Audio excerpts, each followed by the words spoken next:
ხო, დღეს ვაგრძელებთ კორინთელთა ეპისტოლის კითხვას, მესამე თავი უნდა წავიკითხოთ და დღევანდელ პერიოდს ძალიან შეესაბამება ის საკითხები, რომელიც განხილული აქვს პავლე მოციქულის კორინთელთა ეპისტოლის მესამე თავში და რა განსაკუთრებით პირველ 5 მუხლში რაზეა ყურადღება გამახვილებული.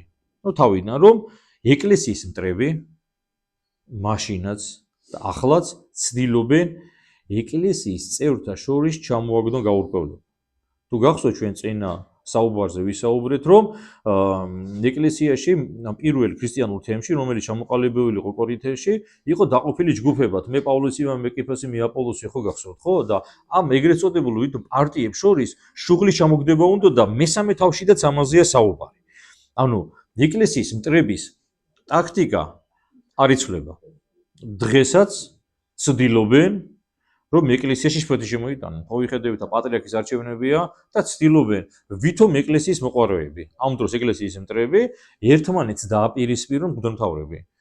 ვრცელდება უამრავი ინფორმაცია, ერთზე რაღაცა ცილისწამებულ რაღაცა კამპანია წამოიწყეს რაღაც ჩვენ მღვდელმთავარზე და ღვთისმშეწევნი ჩვენ ახლა ხვალ ჩვენ პოზიციას დავაფიქსირებთ ამ საკითხთან დაკავშირებით და მე მინდა ვთქვა რომ თავარი ეკლესიაში იყო სიმშვიდე, არ შეიძლება ეკლესიაში ჯგუფებად დაიყონ ადამიანები და ჩვენ რო ვიცით, როდესაც სასულიერო პირები ერთმანეთს უპირისპირებიან საჯაროდ, შეიძლება გარკვეულ საკითხებთან დაკავშირებით სხვადასხვა მოსაზრება ქონდეს სასულიერო პირებს, მაგრამ საჯარო სივრცეში ერთმანეთს შორის კამათი და კონფლიქტი საერთო საქმეს და ეკლესიის საქმეს არ წაადგება ახლა რა.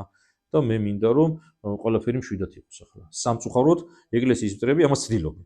და ძველად იყო ასე რა, როგორც პავლე მოციქული წერს. ხო, ასევე ამ სწავლებაში მეხუთე მუხლში ერთი საინტერესო რაღაცა წერია ახლა ამ საკითხთან დაკავშირებით. რამე თუ რა იარს პავლე, ანუ რა იარს აპოლო, არამედ მსახური, რომელთაგან თუ გწმენა და კაცათგან ვითარცა უფალმა მის. ანუ თქვენ ვისი მსახურები უნდა იყოთ, იცი?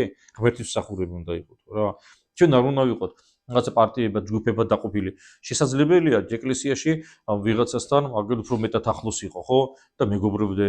ზოგ შეიძლება არ იცნობდე და, მაგრამ ის ჩვენ ყველა ძმები ვართ ერთმანეთის. შესაძლებელია რაღაც საკუთარ საკითხთან როგორც გითხარით, განსხვავებული მოსაზრება გვაქვს, მაგრამ ეს არ ნიშნავს, რომ ჩვენ სხვადასხვა ბატონს ვემსახურებთ, ჩვენ ერთ ბატონს. ერთი უფალი და ერთი ღმერთი გვყავს, რომელსაც იესო ქრისტე ქვია და რა არის თავარი სწავლება? მე-11 მუხლში პავლე მოციქული წერს, რამე თუ საფუძველი სხვა ვერვის ხელეწიფების დარდებათ. გარეშე მისა, რომელიც დადებულ არის და ჩვენი საფუძველი ვინ არის? რომელიც არის ქრისტე იესო. აი ეს არის. ანუ ყველა ჩვენთაგანი უნდა ემსახურებოდეს ღმერთს და ღმერთია ის საფუძველი, რომელზედაც უნდა ავაშენოთ თითოეულმა ჩვენთაგანმა რწმენა. ერთი ესეთი ხატოვანი გამოთქმა აქვს მე-12 მუხლში პავლე მოციქულს ნათქვამი. უკვე თუ ვინმე აშენებს საფუძველსა ამაზედა, ანუ ღმერთზე თუ აშენებსო. ოქროსა, ვეცხლსა და ანტრაკთა პატიოსანთა. ან სიმბოლურად ეკლესიის და ღმერთის ერთგულება არის გამოსახული ასეთი ძვირფასი ქვებით, ოქრო, ვერცხლი და ანტრაკი, ან პატიოსანი თვლებია. ხოლო ადამიანები, რომლებიც ამაზე არ აშენებენო, ისინი აშენებენ ძელსა, თივასა და ლერწამსა.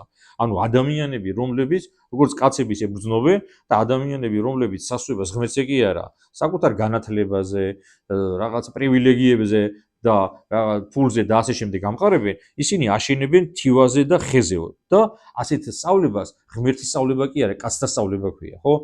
ხო იცით თქვენ ქვეყანაში მოქმედებს კანონმდებლობა რა, არის კანონები, არის კონსტიტუცია, რომელსაც როდესაც იცვლება მთავრობა ცვლიან. როგორც წესი ახლა ტრადიცია ჩამოყალიბდა, იცვლება მთავრობა, იცვლება კონსტიტუცია. ხო? ნუ შეიძლება ახლა არ ვიცი ახლა შეიძლება მეშლებოდეს, მაგრამ ჩვენ დამოუკიდებლობის რაც ვარ დამოუკიდებელი, რამოდენიმეჯერ შეცვალეს კონსტიტუცია, შეიძლება მთავრობა შეიცვალოს კონსტიტუცია. რაღაც დადგენილება მიიღეს დღეს, შეცვლიან ხვალ, მაგრამ ის ფასეულობა და ის კანონები, რომელიც ღმერთმა დაამყარა, ის არასდროს არ იცვლება. და ახლა მეორედ მოსვლის შესახებაც საუბრობს პავლე მოციქული და კერძოდ ახლა ესე იგი კაცადსა იგი საქმე გამოცხადნეს, ანუ ყველა ადამიანის საქმე გამოცხადდება რა. რამე თუ დღემან მან გამოაცხადოს, რა დღეზე და რა გამოცხადებაზე საუბარი. პავლე მოციქული აქ უფლის მეორედ მოსვლაზე ამახვილებს ყურადღებას და მეორედ მოსვლაზე საუბრობს. ანუ ყველა ადამიანის საქმეები განცხადდება უფლის წინაშე. ყველა კაცთა საქმეები განცხადდება, ყველა. არაფერი არ იქნება დამალული და როდესაც უფალი მოვა მეორედ, ყველა ადამიანის საქმეები განცხადდება. ამიტომ ჩვენ არ დაგვჭირდა ახლა დიდი დრო ახლა რა. ჩვენ რაღაც მოვესწრებით თუ არ მოვესწრებით უფლის მეორე თმოსვას ეს არ ვიცით. და ფაქტია რომ ვიცით რომ უფალი მეორე თმობა. მაგრამ ჩვენ ერთი რამე ვიცით, შეიძლება ვერ მოვესწროთ უფლის მეორე თმოსვას და გაგრძელდეს იმედია იმედია გაგრძელდება კაცობრიობის ცხოვრება, იმედია კიდე ბევრი ადამიანი გაჩნდება ამ ქვეყანაზე და ბევრი ადამიანი ცხოვრობს სწორად და სულს იწყონებს, ხო? ჩვენ ხო ეს არ ვიცით, მაგრამ ერთი რამე ვიცით, რომ ყველა ჩვენთაგანი წავალთ ამ ქვეყნიდან და უფლის წინაშე ყველა წავდგებით რა. და შესაბამისად ჩვენ უნდა შევეცადოთ ღვთის წინაშე მისულები წავდგეთ ისე, როგორც შეეფერება ეს ეკლესიის წევრებს, მართლმადიდებელ ქრისტიანებს. იმედი ასე იქნება და ყველა ადამიანის საქმე განცხადდება რა. მეორე თმოსვლის დროსაც განცხადდება და როცა ჩვენ წავდგებით ღვთის წინაშე, ყველაფერი გაშიშვლება და განსაზღვრება. ასეა, იმედია, რომ ჩვენ ვიქნებით სწორ საფუძველზე დაშენებული ადამიანები და აქ კიდე ერთი მნიშვნელოვანი მიხლებია, სიტყვები უწერია პავლე მუციკურს და ამასაც წავიკითხოთ ახლა. არა უწყითა რამე თუ ტაძარი ღვთისანი ხარო, ყველა ადამიანი ღვთის ტაძარი არის. დაინახეთ რა საოცარი სიტყვები უწერია და სული ღვთისა დამკვიდრებულა თქვენ შორის, რომელმან ტაძარი ღვთისა განხსნეს და განხსნესა იგი ღმერთმა. ანუ რაზეა? ანუ ტაძარი სულიწმიდის ტაძრები ხართ. და ვინც ეს ტაძარი ანუ ადამიანი გახსნასო, იმანო ისო ღმერთი განხსნის იმასო, რამ თუ ტაძარი ღვთისა წმინდა არის, რომელი იგი ხართ თქვენ. ხო? ანუ ჩვენ ვართ სულიწმიდის ტაძრები. ამიტომ არ შეიძლება ადამიანმა საკუთარი ადამიანი ვიღაცა დააზიანოს. ამიტომ არ შეიძლება ადამიანს საკუთარი თავის დაიზიანოს. იმიტომ შეიძლება როდესაც გაუჩნდეს ასეთი კითხვა, ხო? შეიძლება რაღაცა სუსტ თემაზე გადავდივართ ახლა, მაგრამ ესეც საინტერესო თემაა. მაგალითად ახლა ზოგიერთი ადამიანს უჩნდება კითხვა. აი საწერია წმინდა წერილში, რომ არ შეიძლება მაგალითად სიგარეტის მოწევა რა. არ შეიძლება მაგალითად იქ სხეულის დაზიანება, ხო?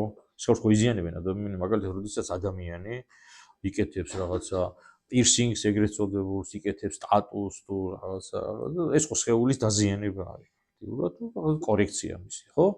საწერია ამის შესახებ. აი საწერია.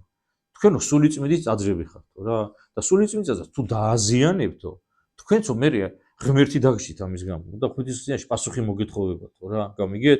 ამიტომ არის ცოდვა თვით დაზიანება. ხო, მაზოხიზმს რო უძახიან, ხო? სადიზმი, როცა სხვას აზიანებ, ხო ასეა და ეს თავისთავად, ეს ისედაც იჯება, მაგრამ მაზოხიზმიც ცოდვა არის. იმიტომ რომ ადამიანი აზიანებს იმას, რაც ფაქტიურად შეიძლება ითქვას, მისიც არ არის, იმიტომ სულიწმიდის ტაძარია და რომელიც თქვენ ხართ. და იმედია, ჩვენ მოუფრთხილდებით ამ სულიწმიდის ტაძარს, ჩვენ შეეულებს და უფლის მეორით მოსვლისთვის და როცა წავდგებთ ჩვენ ღვთის წინაშე, ან იქნება უფლის მეორე თვისიც ყველა წავდგებით აუცილებლად, შეიძლება მაშინ მკვდრები ვიყოთ ან ცოცხლები, მაგრამ სულ ღმერთის წინაშე ყველა წავდგებით, თუმცა გარდავიცვლით, იმედია, როდესაც უფლის მეორე თვისის დროს ჩვენ წავდგებით სულით და სხეულით, სულიერი ხორცით, მაშინ ღმერთი დაგვამკვიდრებს ის, სადაც მართალ ადამიანთა სულები განისვენებენ. მოკლედ, მესამე თავში ამ საკითხებზე, ანუ მრავალფეროვანი თემა იყო განხილული, მაგრამ ძალიან საინტერესო იყო ჩემი აზრით. დღევანდელ თემატიკასაც შევეხეთ, არ შეიძლება პარტიებად და დაჯგუფებად დაყოფა, არ შეიძლება ერთმანეთთან დაპირისპირება, არ შეიძლება ჩვენი დაპირისპირება მტერი გავახაროთ, იმიტომ რომ მტერის ბურუტი სურს უხარი, როდესაც ღვთისშვილები, ანუ ადამიანები ერთმანეთს უპირისპირდნენ, განსაკუთრებით მას უხარია, როგორც ეს ახლა წმინდათა ცხოვრებაში წერია, როდესაც სასულიერო პირებში აღწევს ის მიზანს, რომ ერთმანეთს დააპირისპიროს და ან სასულიერო პირები ღმერთს დააშოროს და ეს ამასაც ცდილობენ და მე ახლა ბოლოს მინდა მე უკვე მითხრა ერთხელ ჩვენმა ანდრიამ, რომ ჩვენო სასულიერო პირებიო ერთმანეთს უნდა მოუფრთხილდეთო რა. ხო და რას გულისხმობთ ხო უთხარი კითხე მე უკვე და ასე მითხრა, რომ დღეს ხალხი რომლებიც აქებენ და ადიდებენ ეკლესიას, შეიძლება ხალხ შემოგიტრიალდნენ და მე შენი მტრები გახდნენ და მართლაც ასე არის. აი მაგალითისთვის ახლა ძალიან ზოგადად რო არ ვთქვა ახლა რა. თქვენ იცით ტელევიზიები, სადაც მიდიან სამწუხაროდ სასულიერო პირები, მაღალი იერარქები, ისე ტელევიზიებში, რომელიც ტელევიზიების კრედო არის ღმერთის იძულვილი და ეკლესიის მტრობა. მიდიან ასე ტელევიზიებში და იქ უყვებიან ეკლესიის ამბებს. და ეს ხალხი, ვინც ამ ინტერვიუს იღებენ, წარმოაჩენენ თავს როგორც ეკლესიის შვილებად ამ დროს. მთელი თავის შეგნებული ცხოვრება ეკლესიის მტრობაში აქვს გატარებული, ხო? და ჩემი აზრით, ახლა ჩვენ ერთმანეთს უნდა მოვუფრთხილდეთ. აი ეს ხალხი, ვინც ახლა ვითომ ზრუნავს ეკლესიის სიწმინდეზე, გუშინ ჩვენი მტრები იყვნენ, იმედია ხვალ არ იქნებიან ჩვენი მტრები, მაგრამ დიდი ალბათობით ისევე ჩვენსკენ წინააღმდეგ შემოადგენლებენ מחვილებს და ჩვენ მომზადებული უნდა დავხდეთ ამათ რა. მომზადებული უნდა დავხდეთ და როგორ უნდა მომემზადოთ? პატიოსნებით, ღვთის სიყვარულით და ერთმანეთის გატანით ახლა რა. თუ რამე პრობლემაა ეკლესიაში, შეიძლება ეკლესიაში უნდა მოგვარდეს ახლა, ხო? და თუ არ მოგვარდება და ეს პრობლემა დამაზიანებელი იქნება ერის, როგორც წინა წერილში წერია, მაშინ გავაგებიოთ ეს ხალხს და გავაფრთხილოთ ისინი, მაგრამ ჯერ ასეთი არაფერი არ არის, ხო? იქ რაღაცა საარჩევნო, რაღაცა ნებათა ღელვაა და საარჩევნო გარემო, რომელიც დამოკიდებულია მხოლოდ და მხოლოდ იმაზე, რომ გადაწყვეტილებას მიიღებენ მღვდელმთავრები. და ის მღვდელმთავარი, რომელიც გამოდის და ამ ეკლესიის მტრების ტელევიზიას იყენებს თავისი პროპაგანდისთვის, მას ვერ დაეხმარება, იმიტომ რომ არჩევნებში მღვდელმთავრები ღებულობ მონაწილეობას და მე ვიმედოვნებ, რომ ჩვენი ეკლესიის მღვდელმთავრები გონიერი ადამიანები არიან. ჩვენ არავის შეჭი არ გვეპარება, ღმერთმა ყველა დალოცოს და მიცეს სულიწმიდის მადლი და გააძლიეროს და ღმერთმა მიცეთ განჯის უნარი და აქ განჯის უნარი დარწმუნებულება და იმედია ისეთ გადაწყვეტილებას მიიღებენ, რომელიც გადაწყვეტილებაც წაადგება ჩვენ ეკლესიას. ღმერთმა დაგლოცო და გაგაძლიეროთ ამენ.